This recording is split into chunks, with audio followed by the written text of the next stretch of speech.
अस्सलाम वालेकुम दोस्तों and welcome to this video. हाल ही में यूएसए की तरफ से एक रिपोर्ट पब्लिक की गई है जिसके मुताबिक बहुत ज़्यादा प्रोबेबिलिटी है, बहुत ज़्यादा चांसेस हैं कि दो मुल्क रशिया और अफगानिस्तान बहुत हद तक बिखर जाएंगे, कोलैप्स कर जाएंगे। जी हाँ, बिल्कुल। और मैं आपको इन पर कुछ आर्टिकल्स दिखाऊंगा। अब यहाँ पे देखें, यूएस जर्नलिस्ट बहुत ज़्यादा यकीन के साथ कह रहे हैं, बहुत ज़्यादा दावे के साथ ये कह रहे हैं कि ये मुल्क रशिया साल 2033 तक कोलैप्स करेगा। अगर नहीं तो यूएस इसको 2-4 धक्के मारेगा और उसको कोलैप्स करेगा। यहाँ पर बात ये हो जाएगी कि गिरती दीवार को एक धक्का और, जी हाँ बिल्कुल, कि 10 साल के अंदर रशिया कोलैप्स कर जाए। मैं यहाँ पे एक बात ऐड करूंगा कि रशिया के कोलैप्स होने की जब बात होती है तो अगर आप किसी जर्नलिस्ट से पूछें तो इसका इम्पैक्ट कुछ दिखता नहीं है, क्योंकि रशिया उन चंद ममालिक में से एक है जो एक सदी में 2 दफ़ा कोलैप्स कर चुके हैं। यहाँ पे देखें, 1917 से लेकर 1922 तक यूएसए एक सॉवरेन स्टेट था। यहाँ पे बहुत ज़्यादा चेंजेस आए, लेनिन ने यहाँ पे कदम जमा लिया और उसके बाद एक बड़ी चेंज आने के बाद, यानी आप कह लें गवर्नमेंट कोलैप्स के बाद, यूएसआर से बना union Republic of the Soviet union. और ये कब हुआ? 1922 से लेकर 1991 तक। और उसके बाद हमने देखा यूएसआर कई ममालिक में बिखर गया, लेकिन आज अगर आप देखें, आज भी रशियन फेडरेशन के पास अपनी यूएन सिक्योरिटी काउंसिल की अपनी सीट है, इनके पास न्यूक्लियर वेपन्स हैं और अपनी एक बड़ी आर्मी है। और अब यूएसए ये कहता है कि अगर रशिया कोलैप्स करता है तो इसका मतलब ये नहीं है कि ये मिट जाएगा, इसके अभी असर होंगे। इनको एक बहुत बड़ा झटका लग सकता है। अब यहाँ पे क्वेश्चन ये है कि यूएसए की इस रिपोर्ट में अब क्या क्या है, चलें वो डिस्कस करते हैं। देखें, ये रिपोर्ट पब्लिक की है अटलांटिक काउंसिल ने। अब ये यूएसए में जियोपॉलिटिकल जियोलॉजिकल थिंकर्स का एक बहुत ही इम्पोर्टेंट सेंटर है। अब इन्हीं में से जो बहुत बड़े बड़े जर्नलिस्ट हैं जिन्होंने रिपोर्ट्स पब्लिक की हैं, पेपर्स लिखे हैं, बुक्स लिखी हैं, आर्टिकल्स, यहाँ तक कि इन्होंने यूएस गवर्नमेंट को ऑन रिकॉर्ड एडवाइस भी की है। अब इनमें से 160 बड़े थिंकर्स का एक ग्रुप बनाया और उनसे क्वेश्चंस किए 10 साल को लेकर, यानी आने वाले 10 सालों में क्या होगा। अब यहाँ पे देखें, पहला क्वेश्चन है, ये उल्टा पुल्टा क्वेश्चन है, लेकिन फिर भी लोगों ने पूछा। अब इसमें है क्या? देखें, इसमें ये है कि हम आपको 4 मुल्कों के नाम देते हैं और आपने ये हमें बताना है कि 10 सालों में, आने वाले 10 सालों में, यानी साल 2033 तक कौन सा मुल्क पहले कोलैप्स करेगा, फिर दूसरा, फिर तीसरा और फिर चौथा। जी हाँ, ये सब इंटरनली होना चाहिए। Revolution, civil war, political integration, mean to say disintegration, इनके अलावा कोई और रीजन भी हो सकता है। अब आप हमें ये बताएं कि इनमें से कौन से ममालिक जो बिखरेंगे। अब जवाब में 40% एनालिस्ट ने कहा कि रशिया, 8% ने कहा कि यूएसए, 6% ने कहा चाइना और 1% ने कहा इंडिया। अब यहाँ पे इंटरेस्टिंग बात देखें कि ये जो जियोपॉलिटिकल थिंकर्स हैं, इन्होंने अपने देश को दूसरे नंबर पे रखा और तीसरे नंबर पे रखा चाइना को। ऐसा क्यों है? देखें, जब कोलैप्स का वर्ड यूज होता है तो ये इनका मतलब लेते हैं कि थोड़ा बहुत जो है वो बंटवारा हो सकता है, थोड़ा बहुत मसला हो सकता है, थोड़ा बहुत मामला खराब हो सकते हैं। इसका मतलब ये नहीं है कि पूरा यूएसए खराब हो जाएगा या मैप से मिट जाएगा, ऐसी बात नहीं है। अब कई जियोपॉलिटिकल थिंकर्स ये कह रहे हैं कि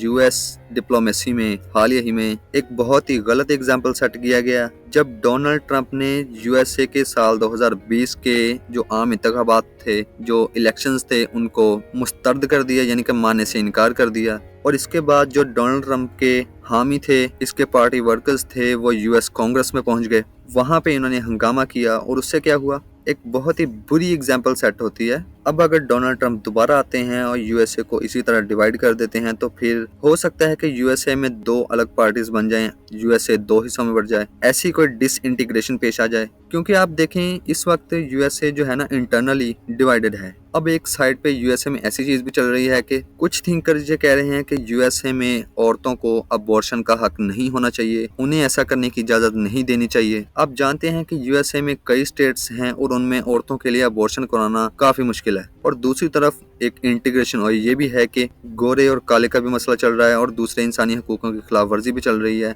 अब आई थिंक फायरिंग्स भी होती हैं वहाँ पे। तो इसलिए ग्लोबल थिंकर्स ने यूएसए को सेकंड नंबर पे रखा है और पहले नंबर पे रशिया को रखा है। रशिया का तो आप जानते हैं कि यूक्रेन और रशिया की वार चल रही है, उससे क्या हो रहा है। अब दूसरे क्वेश्चन की तरफ चलते हैं। दूसरा क्वेश्चन ये था कि वो कौन सा मुल्क है जो आने वाले 10 सालों में एक फेल्ड स्टेट तस्वर किया जाएगा। अब यहाँ पे कोलैप्स का वर्ड इस्तेमाल हुआ है और दूसरी तरफ फेल का। अब कोलैप्स में और फेल में फर्क है। कोलैप्स का मतलब कि थोड़ा बहुत बंटवारा हो गया, थोड़ी बहुत डिसइंटीग्रेशन हो गई, थोड़ी बहुत सिविल वॉर चल गई, और इन सब चीजों के बावजूद भी वो कंट्री चलता रहता है नॉर्मल हालात, यानी कि नॉर्मली गवर्नमेंट चलती रहती है। अब फेल्ड का मतलब कि पूरा कंट्री कोलैप्स कर जाता है, यानी डिफॉल्ट हो जाता है इंटरनेशनली। जी हाँ, बिल्कुल, गवर्नमेंट कोलैप्स कर सकती है। आप इसकी एग्जांपल ये भी ले सकते हैं जैसे सोमालिया में हुआ था रिसेंटली। अब इसके जवाब में जर्नलिस्ट ने, थिंकर्स ने फिर से रशिया को पहले नंबर पर रखा। अब यहाँ पे देखें कि जर्नलिस्ट को खुद भी इनके ऊपर बहुत गुस्सा है, अमेरिका में है, आम लोगों को भी इनके ऊपर बहुत गुस्सा है, यानी पर्सनल लेवल पे काफी नफरत हो रही है रशिया से। उसके अलावा एक और मसला है कि ग्लोबल थिंकर्स हैं वो ये भी मानते हैं कि जो पुतिन हैं वो लास्ट लीडर हैं रशिया के, यानी कि लास्ट जो बड़े लीडर हैं वो, क्योंकि रशिया में अब तक तारीख में देखें तो ऐसा जो भी लीडर हुआ है या तो उसको एंड में जेल में डाल दिया जाता है या तो मार दिया जाता है। अगर आप पाकिस्तान की बात करें तो पाकिस्तान में इस वक्त शहबाज शरीफ की हुकूमत है और ये भी काफी बड़े लीडर हैं। अगर इनको हम एक साइड पे रखें तो इनके अलावा पाकिस्तान के पास एक बहुत बड़ी क़यादत मौजूद है। उनमें पीपल्स पार्टी हो गई और एक इम्पोर्टेंट शख्सियत आप जानते हैं कि इमरान खान हो गए। उसके अलावा नवाज फैमिली के दूसरे मेंबर्स भी हैं। तो टोटली और इंटरनली पाकिस्तान को लीड करने के लिए अभी हमारी क़यादत मौजूद है, यानी हमारे पास लीडर्स की कोई कमी नहीं है। यहाँ पे 14 पार्टियां काम कर रही हैं, तो इसका मतलब 14 लीडर्स हमारे पास मौजूद हैं और ये कल को हमें लीड भी कर सकते हैं पाकिस्तान को। लेकिन इम्पोर्टेंट बात कि ये केस रशिया में नहीं है। दूसरे ममालिक देख लें, यूएसए, यूके, इनमें रिस्पेक्टिव लीडर्स हैं मुल्कों को लीड करने के लिए, लेकिन रशिया में ये सीन नहीं है। वहाँ पे पुतिन के बाद एक यूनिफॉर्म फिगर ढूंढना बहुत मुश्किल है। वहाँ पे इंतखाबात तो होते नहीं हैं, लोगों की रजामंदी से कोई पावर में नहीं आता, और अगर इसके नतीजे में कोई लीडर आ भी जाता है तो उसको एक कोलैप्स्ड कंट्री मिलेगा, यानी कि कोलैप्स इकोनॉमी मिलेगी जिसका बहुत बुरा हाल होगा। तो इट्स टोटली डिफिकल्ट। तो इसलिए दूसरे क्वेश्चन में भी रशिया को पहले नंबर पर रखा है। अब दूसरे नंबर पर रखा है अफगानिस्तान को। ये है सबसे इम्पोर्टेंट बात। वो अफगानिस्तान को दूसरे नंबर पर क्यों रखा है? अब यहाँ पे लगता नहीं है कि अगले आने वाले 10 सालों में तालिबान की गवर्नमेंट यहाँ पे टिक पाएगी, क्योंकि अभी से बहुत ज्यादा फसादात शुरू हो चुके हैं। डेफिनेटली कुछ ना कुछ इंस्टेबिलिटी आएगी, क्योंकि एक तो प्रॉपर हुकूमत नहीं बनी अभी तक, दूसरी तरफ तालिबानों ने औरतों की तालीम पे भी पाबंदी लगा दी है, यानी बैन कर दिया है।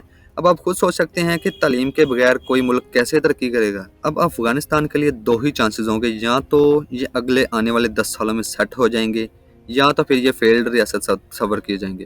क्योंकि लेकिन यूएसए जर्नलिस्ट का मानना है कि ज़्यादा चांसेस ये हैं कि साल 2033 तक अफगानिस्तान कोलैप्स करेगा, यानी फेल्ड होगा। अब पाकिस्तान को तीसरे नंबर पर क्यों रखा है? आप जानते हैं कि पाकिस्तान में इस वक्त कंडीशन काफ़ी डिफिकल्ट चल रही है। इंतखाबात का मसला है, सियासी अदम इस्तेहकाम है जिसकी वजह से इकॉनमी हमारी जो है वो बहुत वीक चल रही है। दूसरी तरफ सैलाब की वजह से हमारा बहुत नुकसान हो गया, जिसकी वजह से हमारी जो है वो फसलें नहीं हम उगा सके और प्रॉपर इंपोर्ट एंड एक्सपोर्ट नहीं हो सकी।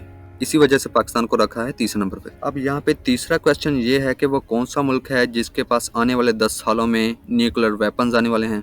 अब 68% जर्नलिस्ट ने कहा कि ईरान, यानी ईरान को पहले नंबर पे रखा, और 32% जर्नलिस्ट का ये कहना था कि दूसरे नंबर पे सऊदी अरेबिया होना चाहिए, क्योंकि आने वाले 10 सालों में ईरान के पास न्यूक्लियर पावर आने के 99% चांसेस हैं। अब यहाँ पे हैरानी नहीं होनी चाहिए कि आने वाले वक्त में ईरान बड़े बड़े न्यूक्लियर टेस्ट करेगा, और इसके बाद आने वाले चंद ही सालों में चाहे वो पाकिस्तान हो या इंडिया हो या कोई और मुल्क हो, सऊदी अरेबिया किसी तरह से भी न्यूक्लियर वेपन खरीदेगा। इस बात को श्योर करने के लिए कि रीजन में एक बैलेंस हो, यानी रीजन में काफी ज्यादा कंट्रीज के पास न्यूक्लियर वेपन्स हों और सऊदी अरेबिया के पास ना हो, ऐसा नहीं होगा। सऊदी अरेबिया बिल्कुल ये चाहेगा कि इसके पास भी न्यूक्लियर वेपन हो, और इसी वजह से ईरान सऊदी अरेबिया को एक बड़ी टक्कर देगा। इन दो ममालिक के आने वाले 10 सालों में बहुत ज्यादा चांसेस हैं कि ये भी एटमी ताकत होंगे, इनके पास भी न्यूक्लियर वेपन्स होंगे।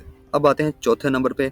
चौथे नंबर पे कौन सा क्वेश्चन था? क्वेश्चन ये था कि वो कौन सा मुल्क है जो आने वाले 10 सालों में न्यूक्लियर वेपन को यूज करेगा। अब 58% जर्नलिस्ट ने ये कहा है कि कोई भी मुल्क न्यूक्लियर वेपन यूज नहीं करेगा, और 14% ने ये कहा कि रशिया हो सकता है कि कोई न्यूक्लियर वेपन यूज करे, क्योंकि रिसेंटली भी जो यूक्रेन से जंग चल रही है तो इनकी ये भी बात चल रही थी कि रशिया शायद एक कोई टैक्टिकल न्यूक्लियर वेपन यूज करे यूक्रेन के खिलाफ। नॉर्थ कोरिया 10%, इसराइल 3% और पाकिस्तान भी 3%। अब अगला क्वेश्चन ये था कि टोटली दुनिया में डेमोक्रेसी का क्या हाल होगा।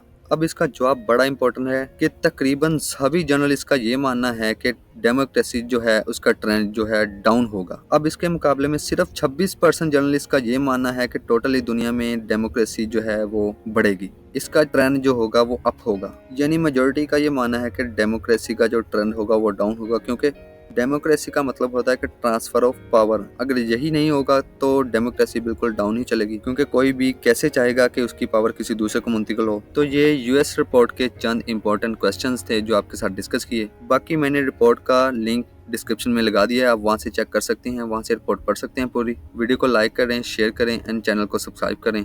Thank you so much for watching.